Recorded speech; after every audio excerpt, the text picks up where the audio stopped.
Hai kids, hari ini tepat pada tanggal 10 Januari 2024, aku Anik Murtaningsih sebagai calon ibu Bunanti akan bercerita mengenai kisah menarik yang terdapat di dalam Wahyu Purana.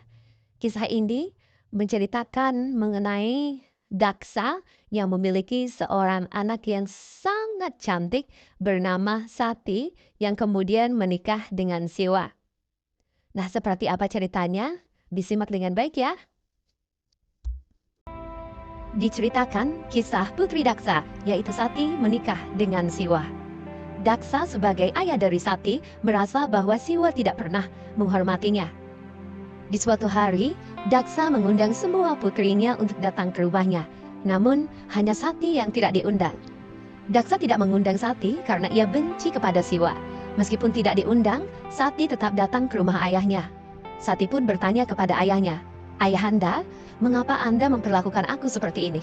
Bagaimanapun juga, aku tetaplah putrimu." Daksa lalu menjawab, "Kamu memang putri tertuaku, tapi lihat kelakuan suamimu. Ia jauh lebih rendah dan hina daripada menantu-menantuku yang lain. Mereka adalah para resi yang agung yang sangat menghormati aku. Tetapi suamimu adalah makhluk rendah yang menjadi duri di sampingku. Itulah alasan mengapa aku tidak menghormatimu." Sati menjadi amat marah atas kata-kata ayahnya. Dan Sati pun menjawab, "Suamiku dan aku tidak pernah melakukan dosa, akan tetapi Anda telah menghina kami. Aku berhutang tubuh ini kepada Anda, karena kebetulan Anda adalah ayahku. Tetapi aku tidak ingin lagi memiliki tubuh yang karenanya aku berhutang kepada Anda." Sati menyatakan bahwa ia berharap akan meninggalkan tubuh fisik ini dan ketika terlahir kembali, maka ia akan menikah lagi dengan Siwa. Pada suatu hari, Sati mulai melakukan yoga. Dan saking kuatnya kekuatan meditasinya, maka sebuah api yang besar muncul dan membakar tubuh fisiknya menjadi abu.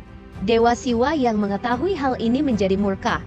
Lalu, Dewa Siwa menemui Daksa dan berkata demikian, "Untuk dosa yang kau lakukan ini, maka kau akan terlahir ke dunia, beserta para resi lainnya yang merupakan menantumu juga akan ikut lahir ke bumi." Karena kutukan Dewa Siwa ini, maka Daksa kemudian lahir ke bumi. Ia lahir sebagai putra dari Marisa dengan 10 prajata. Upacara persembahan kemudian dilaksanakan di kaki pegunungan Himalaya di pinggir sungai Gangga yang suci. Dan semua dewa serta seluruh resi telah diundang ke tempat upacara tersebut. Dan satu-satunya yang tidak diundang adalah Siwa bersama permaisurinya. Maharesi Dadica pun memprotes Daksa atas ketidakhadiran Siwa dalam upacara tersebut yang akhirnya membuat Dadica meninggalkan upacara tersebut. Dan sempat menyampaikan bahwa upacara ini akan mengalami kegagalan. Dewa Siwa yang menyadari bahwa ia tidak diundang dalam upacara tersebut akhirnya menciptakan raksasa dari mulutnya yang bernama Wirabadra. Raksasa yang begitu menyeramkan ini pergi ke tempat upacara itu dilakukan. Ia kemudian menciptakan beberapa makhluk raksasa lainnya untuk membantunya dalam menghancurkan upacara tersebut. Dari tubuh Dewi Parwati juga menciptakan seorang dewi yang membantu Wirabadra dalam tugasnya.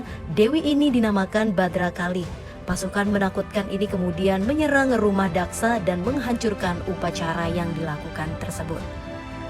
Daksa berusaha melarikan diri, akan tetapi Wirabadra menariknya dan memenggal kepalanya dengan sebilah pedang. Brahma dan para dewa yang lainnya mulai memohon kepada Wirabadra dan bertanya, "Siapakah Anda?" Mereka memohon, "Tenanglah dan dengarkanlah permohonan kami." Wirabadra pun menjawab, "Jangan memohon kepada kami. Aku hanyalah alat dari Dewa Siwa yang agung. Jika kalian harus memohon, maka mohonlah kepada Dewa Siwa." Para dewa dan resi mulai memohon kepada Dewa Siwa. Dewa Siwa kemudian menampakkan diri dan memperbaiki semuanya. Beliau mengembalikan semuanya seperti semula dan beliau juga menghidupkan kembali Daksa yang kemudian memohon serta berdoa kepada Dewa Siwa. Maka demikianlah Dewa Siwa mendapatkan kehormatannya kembali. Berdasarkan cerita tersebut dapat kita ambil nilai kesetiaan dan juga saling menghargai satu sama lainnya. Kesetiaan ini dapat kita lihat dari Sati yang begitu mencintai dan menghormati Siwa, bahkan ketika ia mati pun dan terlahir kembali, ia ingin menikah kembali dengan Siwa.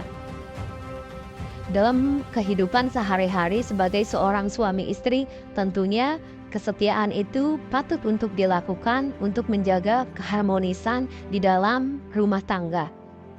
Di dalam Manawa Dharma Sastra pun menekankan kesetiaan dan menjaga hubungan hingga akhir hayat.